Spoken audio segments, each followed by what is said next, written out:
నేను ఒక ప్రైవేట్ కంపెనీలో ఫైనాన్స్గా ఇన్ఛార్జ్గా పనిచేస్తాను. ఫౌండర్ మెంబరు ఆనంద నిలయానికి ఇప్పుడు ఈ ఎంటీఎం ఏదో 50 ఎకరాల జాగా ఉందో అందులో 6 ఎకరాలు మాత్రమే ఆనంద నిలయము సీనియర్ సిటిజన్ హోమ్ యొక్క ఓనర్. మన 50 ఎకరాలు ఆనంద నిలయంది కాదు. ఈ 6 ఎకరాల జాగా గురించి ఇదివరకు 135 మంది ఫౌండర్ మెంబర్స్ అయ్యారు. మీకు ఈ జాగా ఈ కాన్సెప్ట్ నచ్చితే 1,50,000 రూపాయలు ఇచ్చి మీరు మెంబర్గా కావచ్చు. దానికి బెనిఫిట్స్ మీరు వచ్చి ఉండాలని కాదు, మీ తరఫు నుంచి మీరు ఎవరైనా రిఫర్ చేయవచ్చు. లేకపోతే ఇది మేము నో ప్రాఫిట్ నో లాస్ మీద నడిపిస్తాం.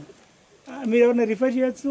లేకపోతే ఈ రిఫర్ చేసే ఏదైతే అథారిటీ ఉందో మీ తర్వాత మీ పిల్లలకు కూడా ఆ అథారిటీ దొరుకుతుంది. ఒకవేళ మీరు రేపు నేను చనిపోయిన తర్వాత నా కొడుకు కానీ నా బిడ్డకు కానీ అథారిటీ ఇవ్వచ్చు.